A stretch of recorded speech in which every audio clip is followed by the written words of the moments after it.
All right, everybody. In this video, what I'm going to do is cover logging into the remote server. I'm going to cover going over a few Linux commands that you should know, basics to kind of get you moving around. I'm going to cover some basic editors, VI and Emacs, and writing your first C++ program and compilation. So there's a lot going on here. I'll try to make sure to put in some links down below to kind of keep you going. The first thing you need to do is log into the server that you're going to try to connect to. You want to do this with Secure Shell, not something that doesn't have encryption behind it. So you definitely want to use SSH. If you have a terminal-based program on your computer, then you can type like SSH and then your username and then at whatever the IP address or dotted address is, something like this. There are some extra flags that you could throw in here depending on what kind of functionality you want. Um, but you all have the address for the server for our class. The rest of you, if you're connecting to a remote server, hopefully you have the IP for that. If you're using default port, this is really all you need to do is type in this address. And again, I'm typing random numbers up here. Let's use one that won't actually work no matter what. So I'm typing some random numbers up here, but you should have the login or whatever. So if google.com was your server, you might be able to do something like this. If you don't have a terminal, then probably you're using a Windows machine, and you can open something like PuTTY, and then you can type in the IP address and select the secure shell. So PuTTY is freely available. Again, I'll try to put a link down below, assuming I remember all these things. Once you're actually successfully logged in, it'll ask you for your username, and then it will ask you for your password. As you type your password in a terminal shell like this, you should see nothing show up on the screen. No stars, no spaces, no nothing to indicate how long the password is or what the password is. So if you ever start seeing your password show up, so if your password is hello world and you start seeing it show up, well, then you're not actually in the password prompt yet. So it'll say something like username colon, and then you'll type Ramsey, and then it'll say something like password colon. And then as you start to type, imagine I'm typing right now, nothing will show up. And then you hit enter, and it will either let you log in or it will boot you out if you have the password wrong.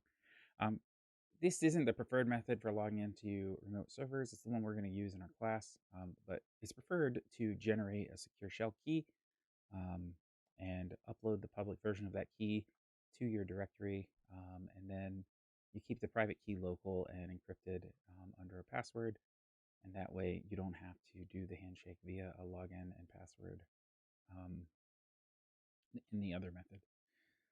That's the preferred way.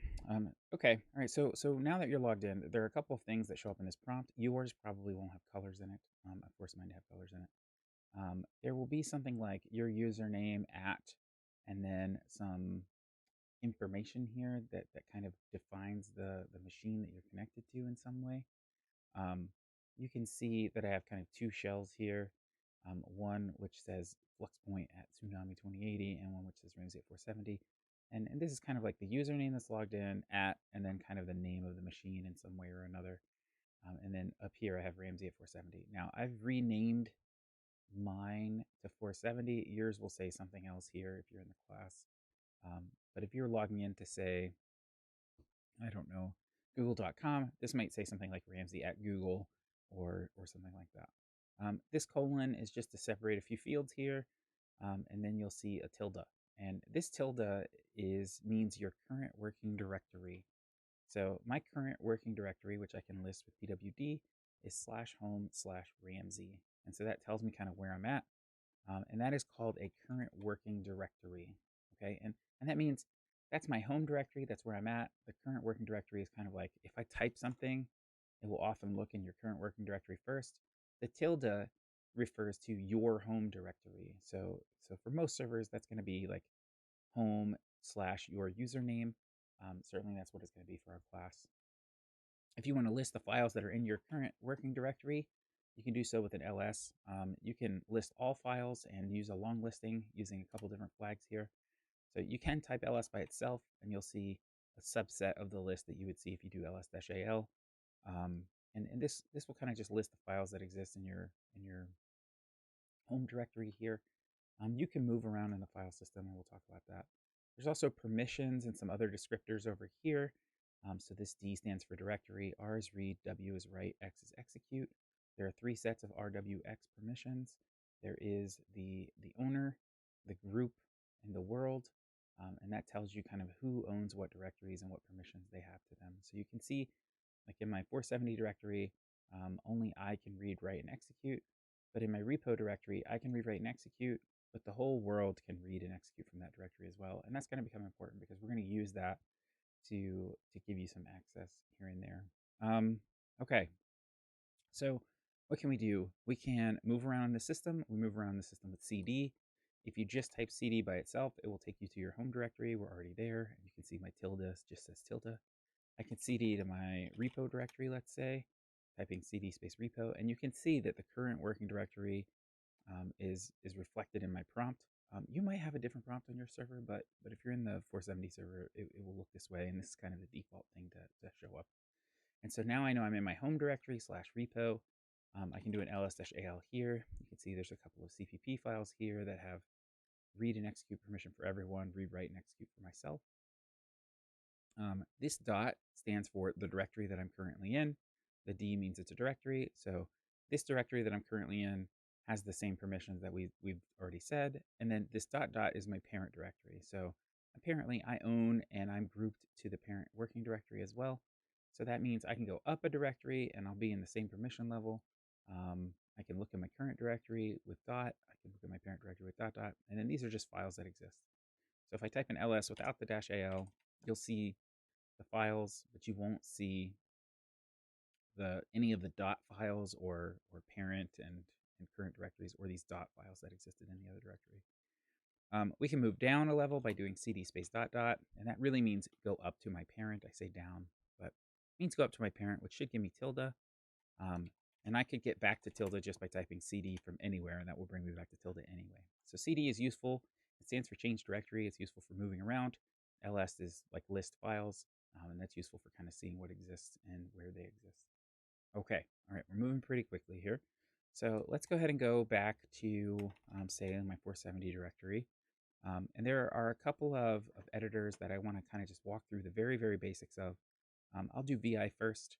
VI is nice to know because if you get stuck on a system that doesn't have, say, emacs installed, it's useful to know how to do things in that system.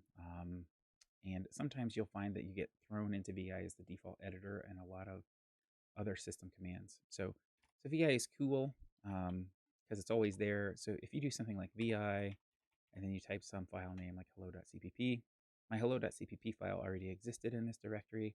You can see the contents. You can use arrow keys to move up and down. The biggest strangeness with VI perhaps is that it has a command mode and then it has an edit mode. So right now we're like in command mode, but if we wanted to edit, then we would hit the I key, and then you can see down here it says insert with some dashes, and then we could type new stuff in here if we wanted. We can move around and type some things. There are a couple other ways to enter into insert mode, but this is one. Now, if you want to leave insert mode and go back to command mode, you have to hit escape, and you can see that insert goes away.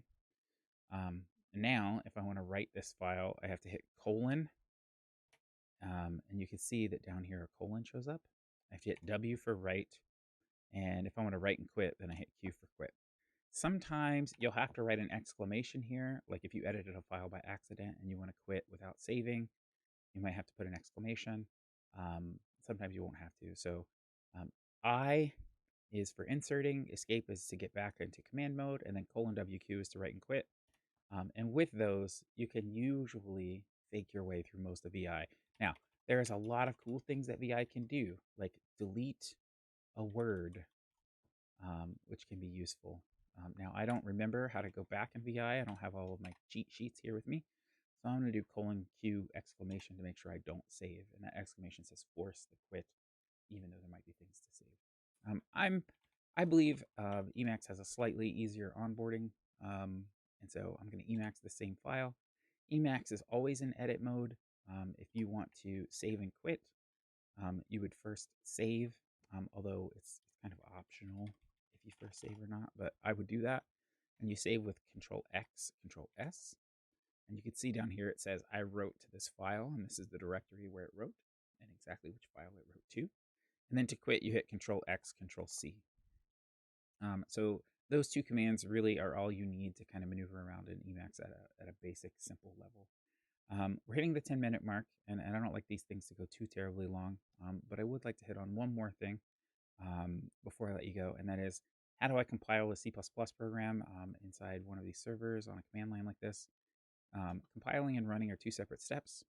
You compile with G++ if you're doing a C++ program. You would put the source file name followed by dash lowercase o, followed by the executable file name. This is a very explicit process that you're probably not used to because you're used to just clicking play and it compiles and runs all at once. But that's okay.